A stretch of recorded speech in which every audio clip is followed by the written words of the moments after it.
Hi friends, mutton curry ఎలా చేసుకోవాలన్నది ఇప్పుడు చూద్దాం. అదేవిధంగా ఇప్పటివరకు ఎవరైనా మా ఛానల్ని సబ్స్క్రైబ్ చేసుకోలేకపోతే సబ్స్క్రైబ్ చేయండి, లైక్ చేయండి, షేర్ చేయడం మర్చిపోకండి. ఎక్కడా షిఫ్ట్ చేయకుండా చూడండి. ఈ వీడియో చూడడం వల్ల మటన్ కర్రీ ఎలా చేసుకోవాలన్నది తెలుస్తుంది. అదేవిధంగా మధ్య మధ్యలో నేను చిన్న చిన్న టిప్స్ చెప్తూ ఉంటాను, అవి కూడా వినండి. ఓకే ఫ్రెండ్స్, ఇప్పుడు చూద్దాం. ఒక బీరకాయ, పచ్చిమిరకాయ ఒకటి, ఒక ఉల్లిపాయ, ఒక వెల్లుల్లి అవి కట్ చేసుకుని పెట్టుకున్నాను.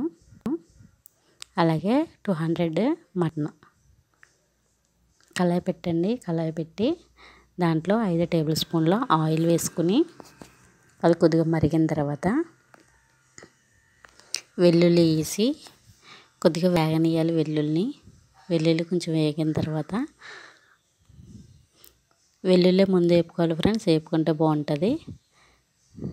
తర్వాత అప్పుడు పచ్చిమిర్చి వేసుకుని అవి కూడా వేపుకోండి. ఒకటే పచ్చిమిర్చి. తర్వాత ఒక ఉల్లిపాయ కట్ చేసాం కదా, అది కూడా వేపుకోండి. అది ఎగుతున్నప్పుడు ఏంటంటే సాల్ట్ వేయండి. సాల్ట్ వేస్తే తొందరగా ఉల్లిపాయ ఎగుతుంది అనమాట. అందుకని సాల్ట్ వేసుకోండి ఫ్రెండ్స్. సాల్ట్ వేసుకుని బాగా వేపండి. తర్వాత బీరకాయ వేయండి. బీరకాయ వాటర్ వస్తుంది ఫ్రెండ్స్, వేగనీయండి. ఎక్కువసేపు వేగనీయాలి. చిన్న మంట మీద పెట్టి మగ్గనీయండి.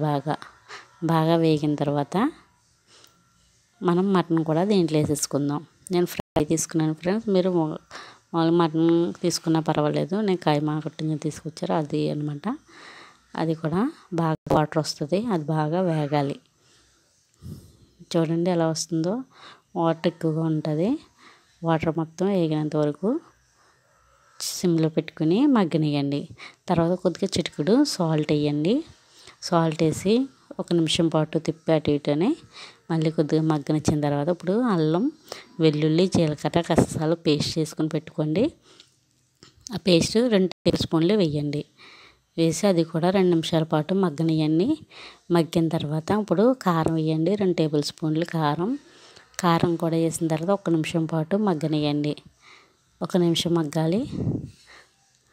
మగ్గిన తర్వాత బాగా మగ్గిన తర్వాత అప్పుడు ఒక పెద్ద గ్లాసులో వాటర్ వేయండి.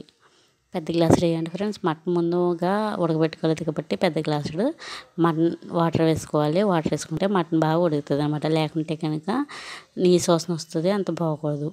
ఒక కరివేపాకు కొమ్మ తీసుకొని దానికి ఉన్న ఆకులు దాంట్లో వేయండి కొద్దిగా. అప్పుడు మగ్గనియండి బాగానే.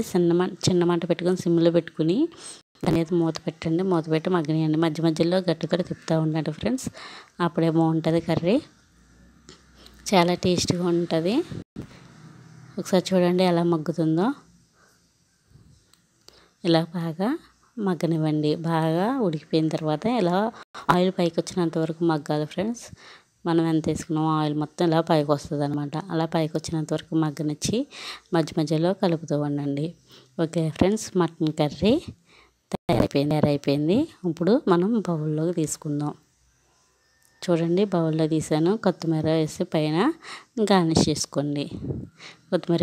ఓకే ఫ్రెండ్స్, మా ఛానల్ సబ్స్క్రైబ్ చేసుకోవడం మర్చిపోకండి.